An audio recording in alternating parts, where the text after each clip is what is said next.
दोस्तों आज जो कॉमिक्स हम पढ़ेंगे उसका नाम है जादुई मणि और मौत की तबाही। ये मनोज कॉमिक्स वालों की कहानी है और ये तीसरा पार्ट है। इसका पहला पार्ट है अग्निपुत्र और विचित्र वरदान। यहाँ पे जो ये स्टोरी चल रही है ये इसके पहले दो पार्टों की है। तो पहले आप इन दोनों पार्टों को पढ़ लेना। इसके पहले दो पार्ट आपको मिल जाएंगे प्ले लिस्ट में, मनोज स्टोरी का फोल्डर है उसके अंदर। तो यहाँ तक स्टोरी हम पढ़ चुके हैं अग्निपुत्र और विचित्र वरदान में और विचित्र राजमहल में। अब आगे पढ़ते हैं। सकरम सिंह जी, आपने हमारी जान बचाकर हम पर बड़ा उपकार किया है। हम आपके बहुत आभारी हैं। अब बार प्रकट करके मुझे शर्मिंदा न कीजिए राजकुमार जी, यह तो मेरा कर्तव्य था। सहसा कुछ सोचकर सकरम सिंह ने सुलक्षणा से पूछा, राजकुमार जी, एक बात मेरी समझ में नहीं आई, आपने पुरुषों के वस्त्र क्यों पहने हुए थे? राजा जी, हम वेश बदलकर प्रतिदिन अपने राज्य का दौरा करके यह जानने का प्रयास करते हैं कि कहीं राज्य में कोई दुखी तो नहीं है। राजकुमार सुलक्षणा तो रूप गुण के सामने होने के साथ साथ विदुषी भी है। ऐसी स्त्री हमारी पत्नी बनने योग्य है। सकरम सिंह को सोच में पड़े देखकर सकरम सिंह जी आपकी सोच में पड़ गए। हाँ राजकुमार जी, मैं सोच रहा था कि अब आप पूर्ण रूप से होश में आ गई हैं, इसलिए अब मुझे आपसे जाने की अनुमति ले लेनी चाहिए। ये आप क्या कह रहे हैं सकरम सिंह जी?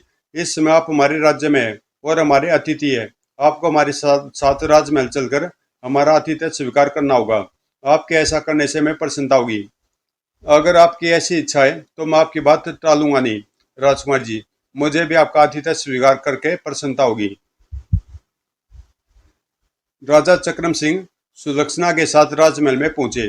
पिताजी महाराज, ये रवि नगर के राजा चक्रम सिंह जी हैं।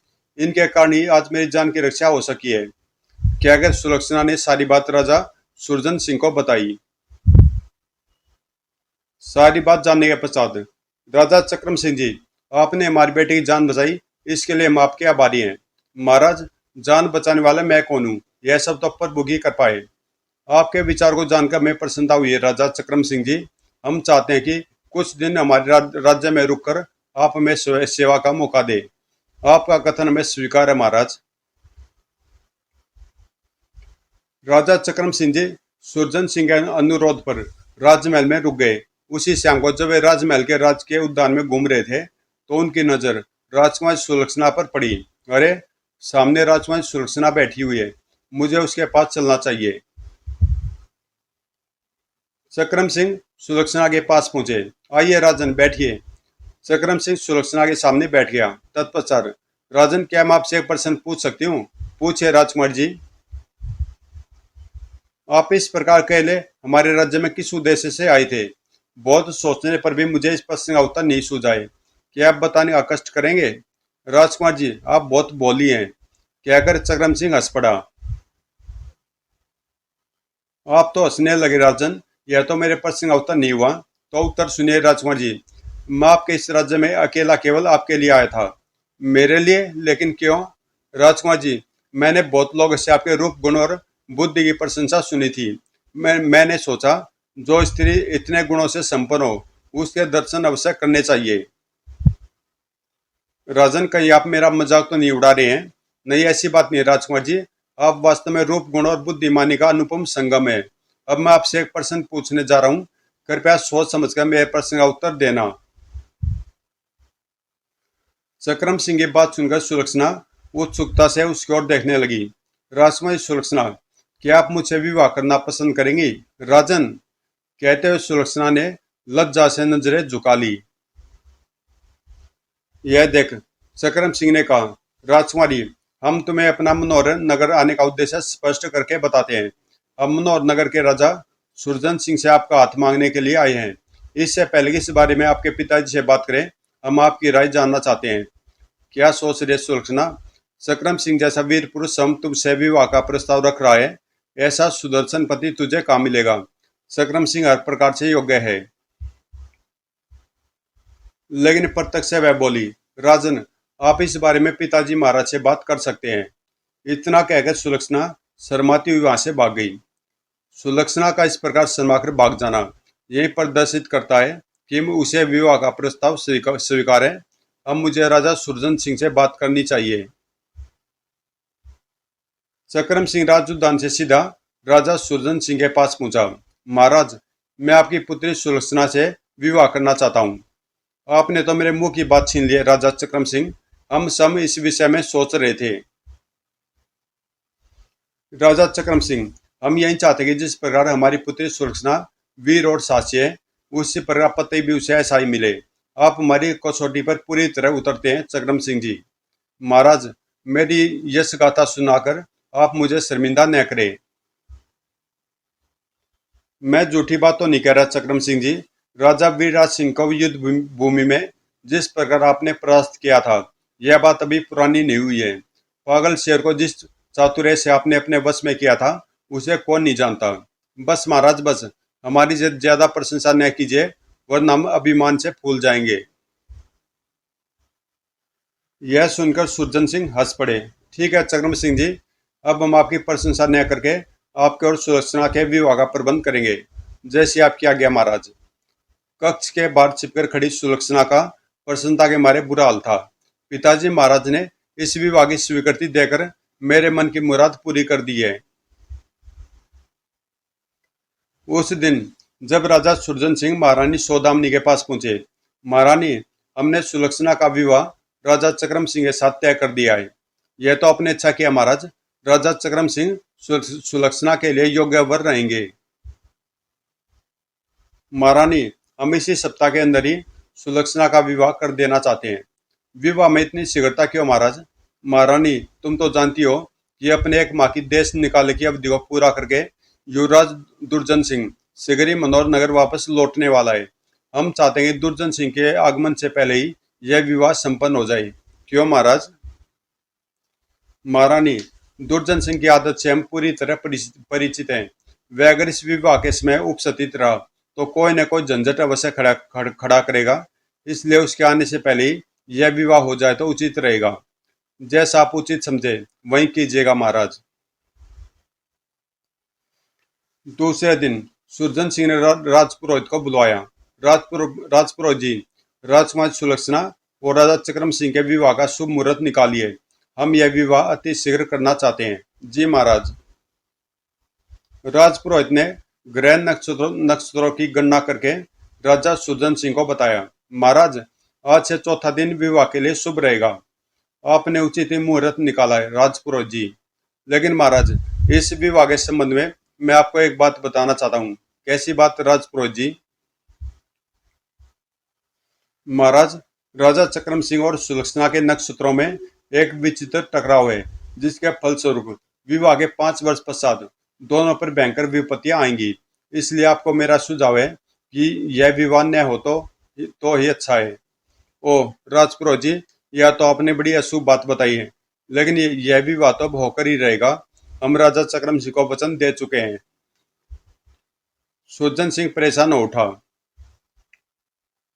महाराज, आपको सचेत करना मेरा फर्ज था। अब आप जैसा उचित समझे करें। और ठीक चौथे दिन राजा चक्रम सिंह और राजकुमार सुलक्षणा का विवाह हो गया। विवाह के पश्चात, महाराज, मनोहर नगर आए हुए मुझे कई दिन हो गए। अब मुझे अपने राज्य वापस जाना चाहता हूं मैं। जैसी तुम्हारी इच्छा बेटा। पूर्ण राज के सम्मान के साथ राजा चक्रम सिंह को विदा किया गया। उसकी पत्नी सुलक्षणा भी उसके साथ थी। भगवान सुलक्षणा बेटी को सदा सुखी रखे। इधर अग्निपुत्र ऋषि के आश्रम में रहते रहते दुर्जन सिंह को 20 दिन व्यतीत हो गए। देश निकाल का 1 मास व्यतीत हो चुका है। अब मुझे अपने राज्य वापस जाना चाहिए। यह सोच वह अग्निपुत्र ऋषि के पास पहुंचा। ऋषिवर, अब हम अपने अपने राज्य वापस जाना चाहते हैं। जैसी आपकी इच्छा युवराज। इतने दिन तक हमारे आश्रम में रहकर हमें अपनी सेवा करने का मौका दिया। हमें इस बात की प्रसन्नता है। यदि हमारी सेवा सत्कार में कोई त्रुटि रह गई हो तो क्षमा कर देना। नहीं ऋषिवर, ऐसी कोई बात नहीं है, पर चलते चलते हम आपसे एक वस्तु मांगना चाहते हैं। कौन सी वस्तु युवराज? ऋषिवर, मणि और दूसरे रत्नों की शोभा तो राजा महाराजाओं के पास रहने में है, अतः आप अपनी जादुई मणि हमें दे दीजिए। युवराज, मणि तो मैं तुम्हें दे दूंगा, पर तुम्हें वचन देना पड़ेगा कि तुम कभी भी उस मणि का दुरुपयोग नहीं करोगे। मैं वचन देता हूँ ऋषिवर। तब अग्निपुत्र ऋषि ने मणि दुर्जन सिंह को दे दी। मणि को ले दुर्जन सिंह ऋषि को प्रणाम करके वहां से चल पड़ा। जादुई मणि के जरिए मैं पिताजी महाराज पर अपनी दाग जमा दूंगा। वे हर समय सुलक्षणा की बड़ाई करते थे, अब वे मेरी बड़ाई करेंगे। जब दुर्जन सिंह अपने राज्य की सीमा के पास पहुंचा, मणि, मेरे लिए 6 वस्त्र और सेना उपलब्ध करा दो। जब दुर्जन सिंह ने आंखें खोली, वाह, मजा आ गया। तब राजसी वस्त्र लिए सेवक आगे बढ़ा। मालिक, इन वस्त्रों को ग्रहण कीजिए। दुर्जन सिंह ने राजसी वस्त्र पहनकर एक सेवक को आज्ञा दी। सेवक, इसी समय मनोहर नगर के राजमहल में जाओ और राजा सुरजन सिंह से कहना कि युवराज दुर्जन सिंह एक माह के देश निकाल की अवधि पूर्ण करके वापस आ गए हैं और नगर की सीमा पर अपनी सेना के साथ डेरा डाले हुए हैं। जो आज्ञा मालिक। सेवक राजा सुरजन सिंह के पास पहुंचा। महाराज, मैं युवराज दुर्जन सिंह का सेवक हूँ। फिर सेवक ने अपने आने का उद्देश्य बताते हुए कहा, महाराज, युवराज दुर्जन सिंह चाहते हैं कि आप स्वयं उनके पास जाएं और उन्हें आदर सहित राजमहल में वापस लाए। इसका मतलब है दुर्जन सिंह के तेवर नहीं बदले हैं। एक माह के देश निकाल के पश्चात भी उसकी अकल नहीं सुधरी है। उन्होंने क्रोध में भरकर सेवक को आज्ञा दी। सेवक, अपने युवराज से कहना कि उन्हें स्वयं ही राजमहल में आना होगा। हम उनके पास क्यों जाए। जो आज्ञा महाराज। सेवक ने वापस लौटकर दुर्जन सिंह को सारी बात बता दी। पिताजी महाराज को भी पता नहीं है कि मैं अब साधारण युवक नहीं हूँ। अब मेरे पास अनमोल शक्ति है। खैर, कोई बात नहीं। इस समय मुझे क्रोध त्याग कर स्वयं उनके पास जाना चाहिए। यह सोच दुर्जन सिंह अपनी सेना सहित राजा सुरजन सिंह के पास पहुंचा। प्रणाम पिताजी महाराज। आओ दुर्जन सिंह, सुना तुम विशाल सेना को साथ लेकर आए हो। इतनी विशाल सेना तुमने इतने कम समय में कैसे संगठित की। यह सब मेरे बुद्धि बल का नतीजा पिताजी महाराज। आप तो मुझे बिल्कुल बुद्धू समझते थे। देख लीजिए आपके बुद्धू बेटे ने क्या कारनामा किया है। दुर्जन सिंह की बातों पर विश्वास नहीं होता। यह इतनी शीघ्र कैसे बदल सकता है। पिताजी महाराज क्या क्या सोचने लगे। क्या मुझे वापस लौटते देखकर आपको प्रसन्नता नहीं हुई। ऐसी ऐसी बात नहीं है दुर्जन सिंह।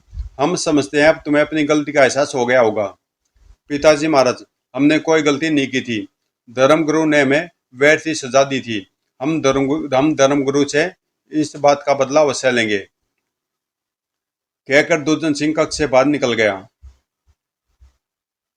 किसी ने सच ही कहा है कि कुत्ते की पूंछ 12 वर्ष बाद भी नलकी में से टेढ़ी निकलती है। दुर्जन सिंह भी कभी नहीं सुधर सकता। यह हमारे माथे पर धब्बा है। दूसरे दिन, मणि, धर्मगुरु को इसी समय यमलोक पहुंचा दे। इधर दुर्जन सिंह के कहने की देर थी कि उधर धर्मगुरु छाती को मसलते हुए पृथ्वी पर गिर पड़े और तत्काल उनके प्राण पखेरु उड़ गए। जब धर्मगुरु की मृत्यु की सूचना सुरजन सिंह तक पहुंची, तो दुर्जन सिंह ने धर्मगुरु से बदला ले ही लिया। लेकिन राजमहल में बैठे बैठे वह धर्मगुरु के प्राण किस प्रकार ले सकता है। क्या उसके पास कोई जादुई वस्तु है। इधर दुर्जन सिंह ने पुनः मणि से प्रार्थना की। मणि, देश निकाल के समय जिस जिस मनुष्य ने मेरा मजाक उड़ाया था उन सबको मौत के घाट उतार दो। तत्काल ही सारे राज्य में जगह जगह लोग अकाल मृत्यु मरने लगे। ओह ओह। चूंकि राज्य के अधिकांश लोगों ने दुर्जन सिंह का मजाक उड़ाया था, इसलिए वे सभी लोग मृत्यु की गोद में समा गए। राजा सुरजन सिंह प्रजा को मरते देख दुखी थे। लगता है दुर्जन सिंह के वापस लौटते ही राज्य पर मृत्यु का राज हो गया है। ऐसी परिस्थिति में हमें सुलक्षणा बेटी को बुलवाकर उससे सलाह लेनी चाहिए। वही हमें उचित सलाह दे सकती है। सुरजन सिंह ने उसी समय दूत को बुलाकर आज्ञा दी। दूत, तुम इसी समय रवि नगर जाकर सुलक्षणा को यह पत्र दे दो। जो आज्ञा महाराज। दूत उसी समय रवि नगर की ओर रवाना हो गया। तभी दुर्जन सिंह राजा सुरजन सिंह के कक्ष में प्रविष्ट हुआ। पिताजी महाराज, जब से मैं वापस लौटा हूं, मैंने राजमहल में सुलक्षणा बहन को नहीं देखा। क्या वह राजमहल में नहीं है। दुर्जन सिंह, तुम्हारी अनुपस्थिति में हमने उसका विवाह रवि नगर के राजा चक्रम सिंह से कर दिया है। यह सुनकर दुर्जन सिंह प्रसन्न उठा। चलो, अच्छा हुआ। एक कांटा तो हट गया। पिताजी महाराज सुलक्षणा के सामने मुझे कुछ नहीं समझते थे, लेकिन प्रत्यक्ष में वह सुरजन सिंह से बोला, पिताजी महाराज, ये आपने ठीक नहीं किया। मेरे आने की प्रतीक्षा तो की होती। हमें खेद है बेटा, लेकिन विवाह का मुहूर्त इतनी जल्दी का निकला कि हम तुम्हारा इंतजार न कर सके। उस रात दुर्जन सिंह ने अत्यधिक मदिरा का सेवन किया। नर्तकी, आज हम बहुत प्रसन्न हैं। आज तुम इतना नाचो कि तुम्हारे पाल के घुंघरू टूट टूट कर बिखर जाएं। दुर्जन सिंह का कथन सुनकर नर्तकी के पैरों की गति तेज हो गई। धीरे धीरे 3 दिन गुजर गए। महारानी सौदामिनी, आज हम बहुत दुखी हैं। युवराज दुर्जन सिंह ने 3 दिन से हमें अपना मुंह तक नहीं दिखाया है। हमें ज्ञात हुआ कि दुर्जन सिंह 3 दिन से मदहोश होकर नृत्यशाला में पड़ा हुआ है। आपने ठीक ही सुना महाराज। युवराज की आदतें तो पहले से भी ज्यादा बिगड़ गई हैं। हम क्या करें महारानी, हमारा दिल तो यह सोच सोचकर कांप उठता है कि हमारे बाद दुर्जन सिंह इस राज्य की बागडोर किस प्रकार संभाल पाएगा। महाराज, दुखी होने से कुछ भी नहीं होगा। सब कुछ भाग्य के भरोसे छोड़ दीजिए। इधर दूत रवि नगर में पहुंचकर राजकुमारी सुलक्षणा से मिला। राजकुमारी जी, महाराज सुरजन सिंह जी ने आपके नाम यह पत्र भेजा है। सुलक्षणा ने दूत से पत्र ले लिया और उसे पढ़ा। प्रिय बेटी सुलक्षणा, हम एक विचित्र परिस्थिति में फंस गए हैं। यह पत्र पाते तुम राजा चक्रम सिंह को साथ लेकर तुरंत ही मनोहर नगर पहुंचो। हम तुमसे महत्वपूर्ण विचार विमर्श करना चाहते हैं। तुम्हारे पिता राजा सुरजन सिंह, मनोहर नगर। पत्र पढ़कर सुलक्षणा चिंतित हो उठी। यह देखकर, क्या हुआ महारानी, पत्र पढ़कर तुम चिंता में क्यों डूब गई? पत्र में ऐसा क्या लिखा है? सुलक्षणा ने चक्रम सिंह की बात का कोई जवाब नहीं दिया और चुपचाप पत्र उसकी ओर बढ़ा दिया। चक्रम सिंह ने भी पत्र को पढ़ा। तत्पश्चात, सुलक्षणा, लगता महाराज किसी उलझन में फंस गए हैं। हमें तुरंत उनके पास चलना चाहिए। आप ठीक कह रहे हैं स्वामी। राजा चक्रम सिंह ने तुरंत ही अपने रथ को यात्रा के लिए तैयार करवाया और मनोहर नगर के लिए प्रस्थान किया। स्वामी, मुझे तो ऐसा प्रतीत हो रहा है कि भैया दुर्जन सिंह मनोहर नगर वापस लौट आए हैं और उन्होंने कोई नई समस्या पिताजी महाराज के सामने खड़ी कर दी है, जिसके समाधान के लिए उन्होंने हमें बुलवाया है। सुलक्षणा, कुछ समय पश्चात ही हम मनोहर नगर पहुंच जाएंगे। तब सही बात का पता चल ही जाएगा। रथ विद्युत गति से मनोहर नगर की ओर दौड़ा चला जा रहा था। मनोहर नगर पहुंचकर वे दोनों सीधे राजा सुरजन सिंह के पास पहुंचे। ओह, तुम लोग आ गए। पिताजी महाराज, ऐसा कौन सा कारण था जो आपने इस प्रकार मुझे बुलवाया है? सब ठीक तो है ना? बेटी, अभी तुम दोनों लंबी यात्रा करके आए हो, इसलिए थके हुए होगे। तुम दोनों पहले कुछ आराम कर लो, तब हम रात्रि को आराम से बैठकर वार्तालाप करेंगे। जैसे आपके आगे पिताजी महाराज। दोनों विश्राम करने चले गए। इधर युवराज दुर्जन सिंह के मुंह लगे सेवक ने उसे सूचना दी। युवराज, कुछ सुना आपने? क्या? राजकुमार सुलक्षणा अपने पति राजा चक्रम सिंह के साथ आज मनोहर नगर आई है। तो इसमें इतना इतना हैरान होने की क्या बात है? हैरान होने की बात इसलिए युवराज कि राजा सुरजन सिंह ने अपना दूत भेजकर स्वयं उन दोनों को मनोहर नगर बुलवाया है और आज रात को उन दोनों से कुछ गोपनीय वार्ता करने वाले हैं। ओह, तब तो सचमुच ही चौंकाने की बात है। उसने सेवक को आज्ञा दी, तुम्हें छिपकर उन लोगों की बातें सुननी है और अगर उनकी बातें महत्वपूर्ण हुई तो तत्काल ही हमें सूचना देनी है। जो आज्ञा युवराज। उसी रात को राजमहल के एक कक्ष में। हाँ तो पिताजी महाराज, अब बताइए कि क्या बात है? सुलक्षणा बेटी, दुर्जन सिंह जब से मनोहर नगर वापस लौटा है तब से उसकी आदतें बिगड़ गई हैं। उसके आते ही धर्मगुरु की अकाल मृत्यु हो गई और राज्य के बहुत सारे लोग भी अकाल मृत्यु को प्राप्त हुए हैं। हमें शक है कि इन सब मौतों में दुर्जन सिंह का हाथ है और उसके हाथ को जादुई शक्ति लग गई है जिसका वह दुरुपयोग कर रहा है। यह तो आपने बड़ी विचित्र बात बताई पिताजी महाराज। भैया दुर्जन सिंह से मुझे ऐसी आशा न थी। बेटी, दुर्जन सिंह के सुधरने के कोई लक्षण नजर नहीं आ रहे हैं, इसलिए हमने एक महत्वपूर्ण निर्णय लिया है। कैसा निर्णय पिताजी महाराज? बेटी, मनोहर नगर का राज्य हम तुम्हारे हाथों में सौंपना चाहते हैं। ये आप क्या कह रहे हैं पिताजी महाराज? बेटी, हमने बहुत सोच समझ कर ही इस बात का निर्णय किया है। हम भली प्रकार से जानते हैं कि मनोहर नगर राज्य की देखभाल तुम सूझबूझ के साथ कर सकती हो। इस वार्तालाप को सुनकर दुर्जन सिंह का सेवक चौंका। यहाँ तो युवराज दुर्जन सिंह के विरुद्ध षड्यंत्र रचा जा रहा है। इधर सुलक्षणा ने सुरजन सिंह से कहा, पिताजी महाराज, भैया दुर्जन सिंह के होते हुए मुझे राज्य की बागडोर सौंपना कुछ उचित सा प्रतीत नहीं हो रहा है। उस नालायक का नाम बार बार मेरे सामने न लो। तुम्हें हमारा निर्णय मानना ही पड़ेगा बेटी। यह सुनकर सुलक्षणा ने लंबी सांस खींची। ठीक है पिताजी महाराज, जब आपने निर्णय ले ही लिया है तो मैं आपकी बात टालूंगी नहीं। हमें तुमसे ऐसी आशा थी बेटी। हम कल सुबह दरबार में इस बात की घोषणा कर देंगे। मुझे इसी समय जाकर युवराज को सूचना देनी चाहिए। देर करने से तो अनर्थ हो जाएगा। सेवक उसी समय दुर्जन सिंह के पास पूछा, उठिए युवराज उठिए, यह वक्त सोने का नहीं है। दुर्जन सिंह गहरी नींद सोया हुआ था। सेवकों के झकझोरने से उसकी नींद उचट गई। क्या बात है, क्यों शोर मचा रहे हो? युवराज, ऐसी खबर लाया हूं जिसे सुनकर आपकी नींद उड़ जाएगी। जल्दी बताओ क्या खबर है।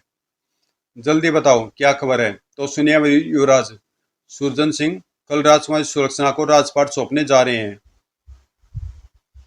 क्या बक रहे हो? भला हमारे होते हुए यह कैसे हो सकता है? युवराज, मैं स्वयं अपने कानों से इस बात को सुनकर आया हूँ। जल्दी कुछ कीजिए वरना आप हाथ मलते रह जाएंगे। ओ, तो बात यहाँ तक आप पहुंची है। अब मुझे कुछ न कुछ करना ही होगा। फिर उसने सेवक को जान की आज्ञा दे दी। सेवक के जाने के पश्चात मुझे शीघ्र ही इस मणि की सहायता लेनी चाहिए। उसने उसी समय ध्यान की मुद्रा बनाई और मणि को आदेश दिया, मणि, मेरे माता पिता की ऐसी अवस्था कर दो जिससे वह हिलडुल न सके और न ही किसी से बातें कर सके। तत्पश्चात वह चैन की नींद सो गया। अगली सुबह पता नहीं आज महाराज और महारानी अभी तक उठे क्यों नहीं। रोज तो वह बहुत जल्दी जाग जाया करते थे। जब काफी दिन चढ़ाया और सुरजन सिंह और सौदामिनी न उठे तो दासी उनके कक्ष में पहुंची। महाराज उठिए, महारानी उठिए। दासी की आवाज सुनकर सुरजन सिंह और सौदामिनी ने निरीह दृष्टि से उसकी ओर देखा। दासी को कैसे बताए कि हम न कुछ बोल सकते हैं और न ही हिलडुल सकते हैं। पता नहीं हम दोनों को ये क्या हो गया है। यह क्या, मेरी आवाज सुनकर भी महाराज और महारानी पर कोई असर नहीं हुआ। दोनों की अवस्था देखकर दासी घबरा गई। लगता दोनों की तबीयत खराब है। मुझे जल्दी से राजवैद्य को बुलाकर लाना चाहिए। बदवासी दासी जैसे कक्ष से बाहर निकली। क्या बात है दासी, तुम इतने बदवासी क्यों हो? राजकुमार जी, महाराज और महारानी जी को न जाने क्या हो गया है। वे दोनों न कुछ बोलते हैं न हिलते डुलते हैं, बस आंखें खोलकर छत की ओर देखे जा रहे हैं। क्या कह रही हो तुम? रात तक तो दोनों बिल्कुल ठीक थे। मैं सच कह रही हूँ राजकुमार जी, आप कक्ष में जाकर स्वयं उनकी हालत देख सकती हैं। परेशान सी सुलक्षणा दासी के साथ कक्ष में पहुंची। पिताजी, महाराज, माताजी। लेकिन सुलक्षणा के कथन का उन दोनों पर कोई असर न हुआ। यह देखकर सुलक्षणा भी घबरा गई। यह कैसी विचित्र बीमारी है इन दोनों को हो गई है। उसने दासी को आदेश दिया, जाओ जल्दी से राजवैद्य को बुलाकर ले आओ। जी राजकुमारी जी। कुछ देर बाद ही राजवैद्य राजा सुरजन सिंह और महारानी सौदामिनी का निरीक्षण कर रहा था। दोनों की नाड़ियां तो ठीक चल रही है, देखने में भी अस्वस्थ प्रतीत नहीं हो रहे हैं। फिर यह माजरा क्या है? राजवैद्य ने बहुत देर तक दोनों का निरीक्षण किया। तत्पश्चात, क्षमा करिए राजकुमार जी, ऐसा विचित्र रोग तो मैंने जिंदगी में प्रथम बार देखा है। ये दोनों तो पूर्णतः स्वस्थ हैं, फिर न जाने ऐसे क्यों इनकी ऐसी अवस्था हो गई है। कहकर राजवैद्य सिर झुकाकर वहां से चला गया। राजवैद्य की बातें सुनकर सुलक्षणा दुख के सागर में डूब गई। तभी उसके दिमाग में से एक सवाल कौंधा, कहीं ऐसा तो नहीं है कि दुर्जन सिंह ने उसी जादुई शक्ति का प्रयोग करके इनकी ऐसी अवस्था कर दी है जिसका वर्णन कल रात पिताजी महाराज मुझसे कर रहे थे। मुझे दुर्जन सिंह के पास चलकर इस बारे में पूछना चाहिए। फिर वह दुर्जन सिंह के पास जा पहुंची। सुलक्षणा, तुम मनोहर नगर कब आई? भैया, यह समय इन बातों का जवाब देने का नहीं है। पिताजी महाराज और रानी माँ की हालत बहुत खराब है। लगता मणि ने अपना कार्य कर दिखाया है। भैया, मैं आपसे एक बात साफ साफ पूछना चाहती हूँ। पूछो सुलक्षणा। पिताजी महाराज और रानी माँ की ऐसी अवस्था कहीं आपने तो नहीं की है? पिताजी महाराज कल मुझसे कह रहे थे कि तुम कहीं से जादू सीख कर आए हो। यह उनका भ्रम है सुलक्षणा। मैं लाख बुरा सी, पर माता पिता का बुरा क्यों चाहूंगा? दुर्जन सिंह ये बात सुनकर सुलक्षणा निरुत्तर हो गई।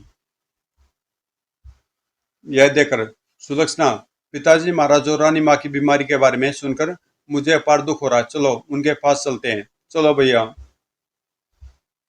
दोनों सुरजन सिंह के कक्ष में पहुंचे। तत्पश्चात दुर्जन सिंह सुरजन सिंह के पैरों पर सिर रखकर रो पड़ा। कैसे घड़ियाल आंसू बहा रहा है। पिताजी।